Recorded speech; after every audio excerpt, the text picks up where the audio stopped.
Hello guys, and welcome back to another video. So today, well, I basically went to a zoo like about a week ago. It was really fun, and I recorded like this safari type thing. I don't really talk much, but I just hope you guys like it. I hope you guys enjoy the video. I will see you at the end. I'll probably be in like the exact same place. I will see you guys later. Goodbye for now. So see if you can spot anybody out that way.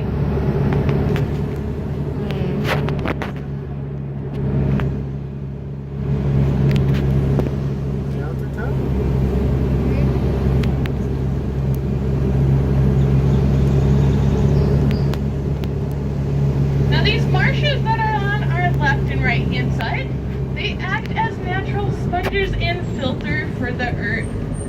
So these wetlands here, they soak up a lot of the rainwater around this area, and they store quite a bit of it on the surface that we can see, but they store even more underground underneath them. So eventually this water that we're seeing here, it goes through layers of rocks or dirt, and eventually ends up in aquifers or reservoirs, which are large bodies of water.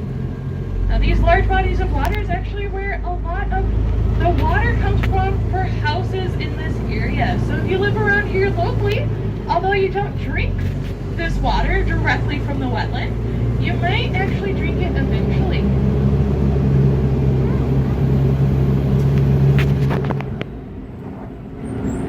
Now this wetland here to our right hand side, it used to be a stream, but a few decades ago, a beaver came through this area and built a dam at the end of that stream. So now that stream is blocked from anywhere else, blocked from going anywhere else, so now it floods this area here. Now out on this wetland, I do see two large whitewater fowl. Does anybody know what these two are? They are trumpeter swans. So we have these two out here, one's a male and one's a female. We'll go nice and slow through this clearing, hopefully get a better look at these two. They're both out on that wetland to the right hand side, but we have one to the left here and one to the right up in that grassy area towards the middle. You ever seen out there? And again, these are our two trumpeter swans. Now these two trumpeter swans, they are permanent residents or live year-round here at Northwest Trek. And the reason for that is because they actually have injuries to their wings that make it unable for them to fly. And since they can't fly, they wouldn't do too well surviving out in the wild. So that's why they live here at Trek instead.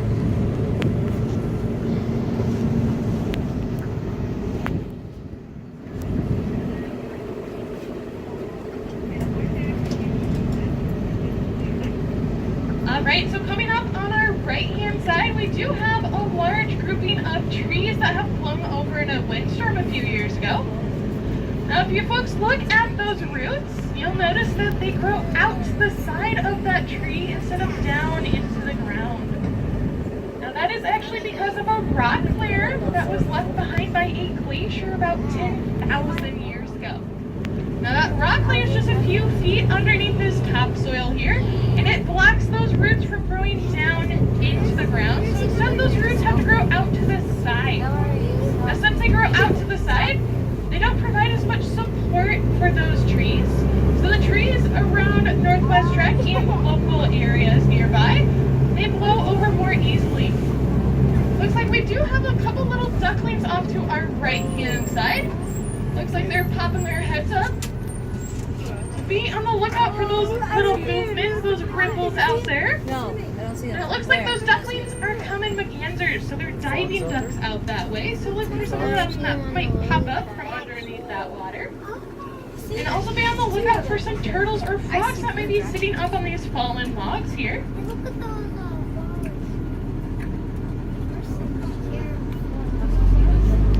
We're making our slow way around Bison! grassland habitat. Now we do have the bison herd to our distant left, but before we get to them, we're actually going to get up to the rams. Now rams are male bighorn sheep,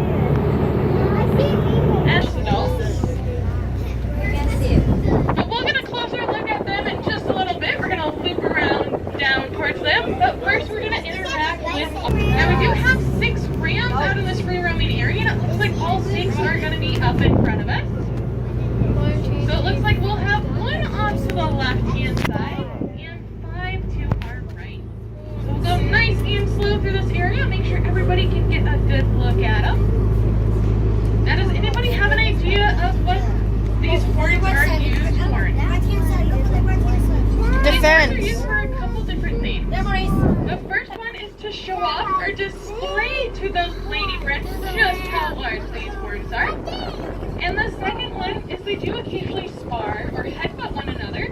Now when they do this, it's to determine who's going to be the leader of this male herd. What is the red ear? Did you have a question back there? Look at that one, yes. He's eating grass. Kyle. Look What at was that? The rams are 6 in total, so we're seeing all of them that we have out in this free roaming area right now.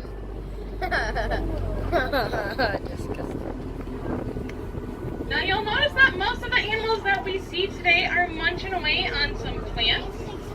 That's because all these animals out here are ruminants. Now ruminants are animals that have 4 stomachs. Hello.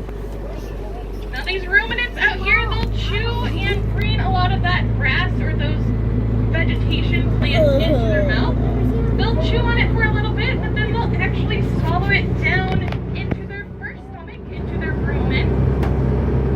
And they'll let it sit down there for a little bit. And then they'll move to an area where they feel more comfortable, maybe a little more relaxed. And they'll lay down and they'll bring that food back up into their mouth. Very close on our right hand side. Now we have 7 of these bison calves in total. We're seeing at least 4 off to our right. I did hear that emergency pull part. If it is coming up, we have 2 little calves to our right hand side and 2 more to the distant right. So we'll lay down with the rest of those adults. Don't run away. We'll go nice and slow around these little ones because we want to make sure they don't decide to come out in front of us. They will grow up, that is true. And again, these are males and females. So the females, those ones that are close to the calves, you'll notice that they have C-shaped horns that point in over their head, while the males, again, have those L-shaped horns that point up towards the sky.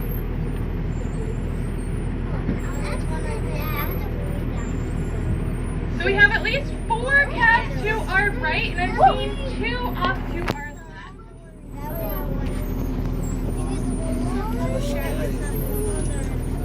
Hey, honey. Yes, ma'am.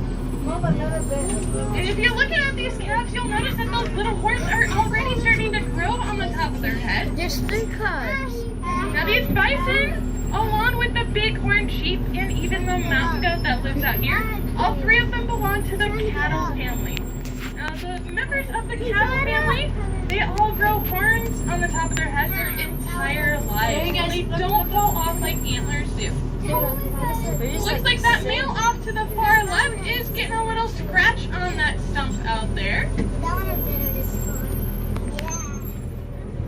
Now there are quite a few of these stumps in this area, so be on the lookout for maybe some fur that might be stuck to these stumps. Because like that one out to the far left, they use these stumps as scratching posts on occasion. But these stumps are also useful in other ways. They provide little homes or even a food source for a bunch of little insects or critters that live out here. But coming up on our distant right-hand side, on top of that little hill here that provides shade, we have all of our Roosevelt elk. We have the bachelor herd that is further down to our right, and then we have the cow herd or the females up on top of that hill. That's amazing. Check that out. I'm gonna have lots of thumbnails to choose from. Aaron, I'm gonna have lots of thumbnails Now to choose most from. of the year, the males and females remain separated. I am. But they do occasionally get together when it's closer to mating season. Not a lot of people now, are we gonna aren't see in the it. middle Like of 10 mating people. season, but it is That's slowly approaching. maybe more in the future. So these here As your that we channel have gets coming older, up on our older right videos get a side, bit more popular, they but are your new again videos the get popular. bachelors or the males.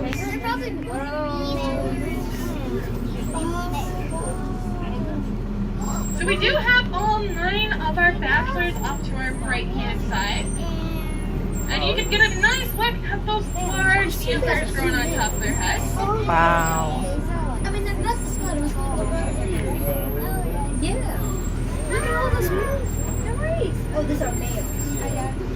The females are over there.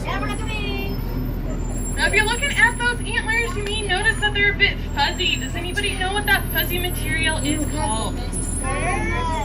Fur is a good guess, but it's called velvet.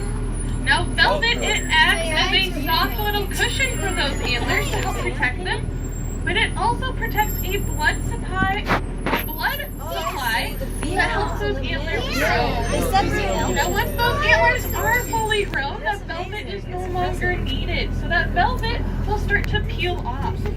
So think of it kind of like when we get a sunburn and our skin starts to peel off a little bit. It's rolling over. The bison. Rolled over. The bison. There is indeed that male bison not too far from that cow herd. Now in with that cow herd, we do have some little ones. We have some calves or some baby Roosevelt elk. But you may also notice that some of these Roosevelt elk, they have really small antlers.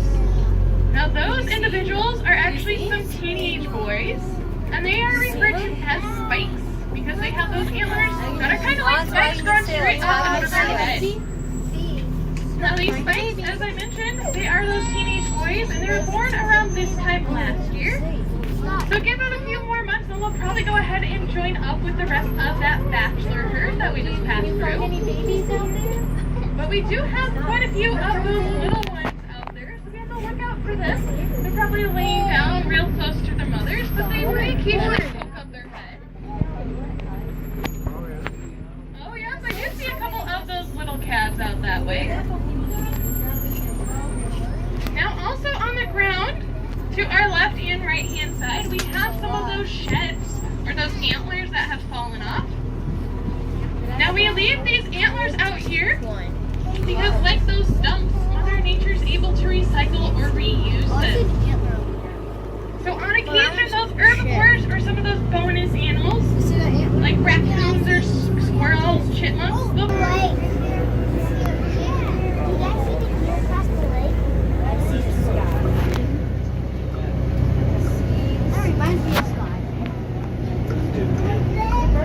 Alright, we get a nice closer look at those two Colombian blacktail deer walking along that far shoreline.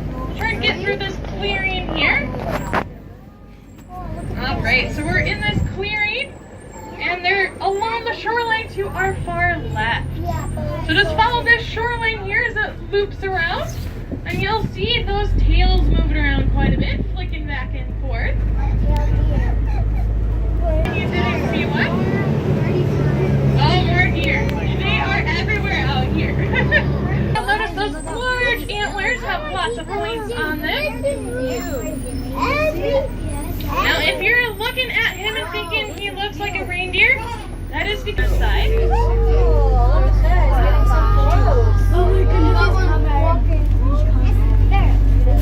And they are also losing that winter coat up there, so their fur, I imagine, looks a little patchy. Oh, somebody's getting too close to that mama's baby.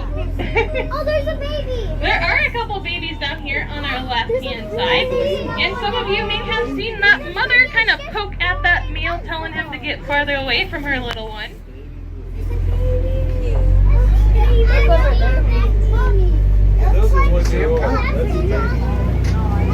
And it looks like now at this time I do ask that we stay away from the doors until they are completely open, because once I park this tram, those doors open inwards and we don't want to crunch anybody's fingers or toes today.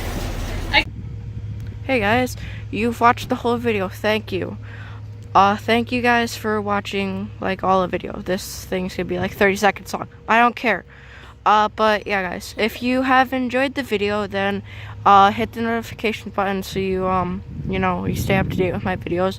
I need more subscribers, so hit the subscriber button and like the video, and maybe leave something in the comments to tell me what you want me to play. I will see you guys later. Gaming Taco out.